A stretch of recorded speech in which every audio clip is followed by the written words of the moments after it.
Welcome to MCN and the Suzuki GSX-S1000GX. Now, this is a bike that's got two very interesting differences over the GSX-S1000 GT Sports Tourer. First of all, it's more upright and roomier. And second of all, it's got a lot of new technology which makes this the most advanced Suzuki road bike ever. So let's start with that riding position. Based on the GT, so it's still got the GSX-R1000K5 derived engine in it, which still makes 150 bhp. Suzuki have actually sold 180,000 of these engines over the years in the various GSX-S and GSX-R models, which is pretty staggering. And that engine is still wrapped in an aluminium chassis, tried and tested, fantastic chassis. In terms of the riding position, the pegs are a little bit lower, the seats are a little bit taller and more padded, the bars are more upright and closer to the rider, and that's given the GX a riding position that's kind of somewhere between a sports tourer and an adventure bike. So it's not the last word in spaciousness, but it is comfortable. So even for a 6-foot rider like me, my knees aren't crushed, my wrists aren't aching. It's just a really nice place to sit all day. So that is the first big tick that makes this bike quite appealing. And in actual fact, it kind of puts it into the tall rounder category alongside bikes like the BMW S1000XR, which is a little bit more expensive by about £1,200, and the very popular Yamaha Tracer 9 GT Plus, which is nearly £500 more expensive. The GX is 14,600 and something, that kind of ballpark. So it's not a cheap bike, but the days of cheap bikes are gone, unfortunately.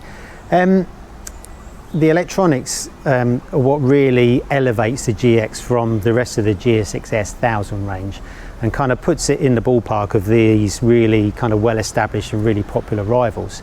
So like the GSX-R1000, the GX has a Bosch 6-axis IMU, which facilitates lean sensitive traction control, ABS, lean sensitive torque control. So at full lean, you're not getting 100% torque. You're only kind of starting to get it as you lift the bike up out of a corner, which is a good safety device. And anti-wheelie. And that torque control, traction control and anti-wheelie is all packaged into a single kind of traction control setting. It also facilitates the new shower forks and rear shock, which have got semi-active damping and automatic preload. So, you know, electronic suspension is nothing new. The big advantage of electronic suspension is that it lets you have multiple bikes in one. So for a bike like the GX, which needs to be really versatile, it really suits what that bike's designed for. So, you know, you can have the bike very soft, which makes it a nice comfortable tourer. You can have the bike a lot stiffer, which kind of makes it sharper in the corners. And you can also change the preload. So the semi-active damping works with bike speed, lean angle, throttle position, all of these sensors, and the damping changes as you go along. And you can preset that damping within different parameters, hard, medium or soft. And then the rear preload, you can either set it so it's automatic and self-leveling. The suspension's got stroke sensors inside, so it knows how far it's going up and down. Or you can have it on 3 preset modes, which stay static when you're riding. So just rider only, rider with a pillion, or rider with luggage. Also does a few other clever little things. So if it knows it's going over really harsh bumps like a cobbled street, it takes the edge off the power delivery, it softens the power delivery.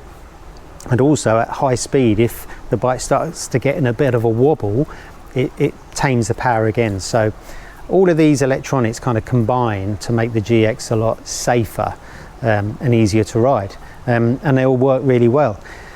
Anything I'd say about the suspension is that in its standard settings, it's not quite there. It doesn't quite suit the amount of grip it's got. So the Dunlop Road Sport 2 tyres are fine.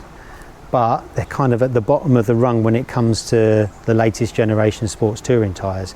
So they haven't got a lot of grip. The bike's kind of quite understeery, especially through slow corners.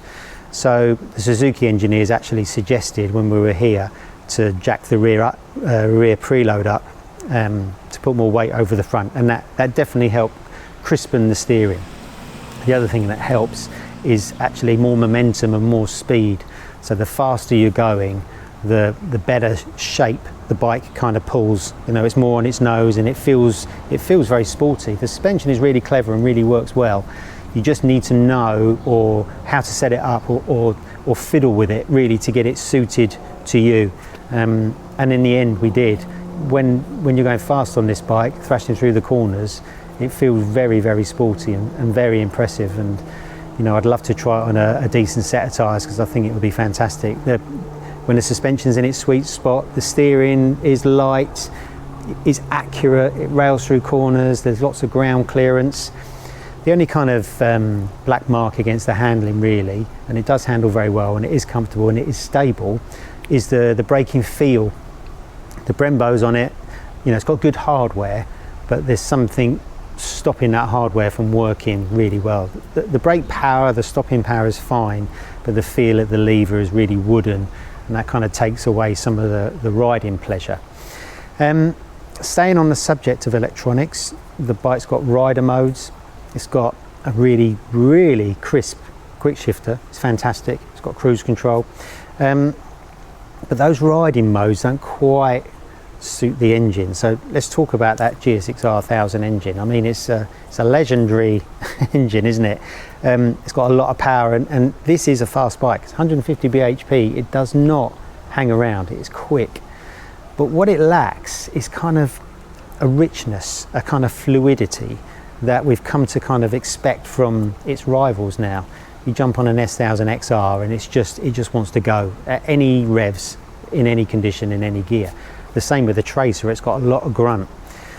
This engine just feels a little bit thin and lacking sparkle at low revs.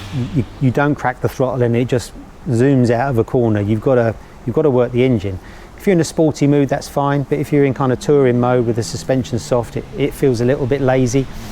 And those riding modes, you've got an A mode, which is just a little bit too aggressive, especially from a closed throttle. It's a bit jerky. C mode is just a waste of time. It's way too soft unless you're riding in the ice, I suppose. B mode is the correct mode really for this bike. It's quite smooth. It gives full power, but not quite enough. The power delivery just seems a little bit thin. So kind of, if you combine that kind of lack of urgency on the throttle, kind of wooden brakes and the tyre grip, it kind of just leaves you feeling a little bit cold when you're riding this bike, and it's not as characterful as it could be. But I mean, elsewhere it is fantastic. Then we come down to the way it's built, the way it looks, kind of standard equipment. So it is screwed together beautifully.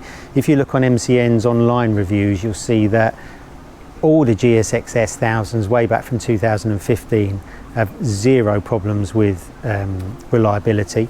I mean, you might get the odd case which is kind of, you know, just one of those things that gets sorted out on warranty, but generally our owners' reviews are all glowing.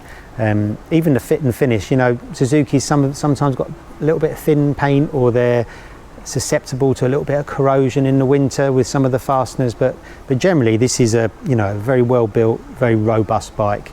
And you know, riding these bikes as new, they look fantastic. The styling, I think, is great. You know, the colour schemes. This comes in a blue and silver, a green and silver, and a black. They're really classy. It's got LEDs. It's got all of those electronics. It's got a really nice dash, which you can Bluetooth your phone to. You can have your music through it. You can answer telephone calls. You can use a sat nav, which is really handy. Heated grips aren't standard. The luggage isn't standard. There's no center stand, and there's no provision for a top box.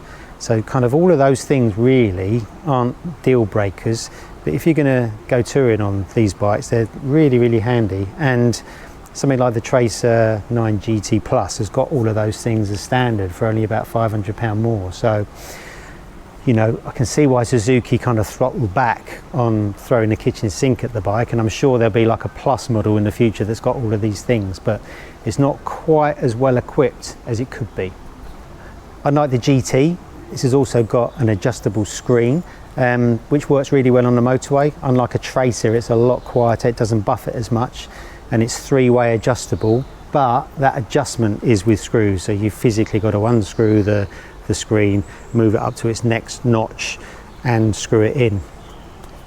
It's a shame it's not more adjustable, but you know, a lot of people don't change their screens after they set them anyway, so it might not be a massive problem. So in summary, the Suzuki GSX-S1000GX is a fantastic bike. It's very joyful to ride. It's a bike I've personally been really looking forward to because I love the way it looks. I like the idea that it's got a superbike engine and it's very comfortable and it's got a lot of creature comforts. And I think it will sell very well, but it's going to have its work cut out to kind of beat the BMW S1000 XR, which is similarly spec'd and it's got more urgent engine and better brakes, and kind of better standard settings when it comes to electronic suspension. Really going to have its work cut out to beat the Tracer 9 GT Plus, just because that's so well equipped and it's got such a grunty engine. The thing with the Suzuki is, in every area it's good, but there's always a but. So the engine is fantastic, it's really powerful, but it hasn't quite got the bottom end grunt you want. It's a little bit buzzy in top gear. You kind of feel like you need another 7th gear on the motorway. It's a little bit busy like the GT is. Incidentally, fuel economy on the GT is 48 mpg, and you probably expect the same from this bike. So the engine is kind of there, but not quite. Wouldn't it be good if it had the GSX-R1000 engine in it with the VVT, just for a bit more woof? The chassis is very good. The electronic suspension is really good, but you kind of need to dial it in. You need to move outside of its standard modes just to get it dialed in perfectly. And then I'm sure when you put sticky tyres on, it will really make this bike come alive. The brakes have got power, but they're really wooden. And then in terms of equipment, it's kind of almost there, but it lacks a few little goodies. But overall, I've really enjoyed riding the GSX-S1000GX. The next step for us now will be to put it against its rivals, notably the S1000 XR, that Tracer. You could almost include the KTM 1290 Super Duke GT, the KTM 990 SMT, the Versys 1000, the MV Agusta Turismo Veloci. You know, there's a lot of great bikes in this kind of little tall rounder group, and yeah, I think the Suzuki's going to hold its head up high, but we'll have to see how it does in the future when we group test them all. So thank you very much for watching this video. If you liked it, please like and subscribe, and stay tuned for the next one soon.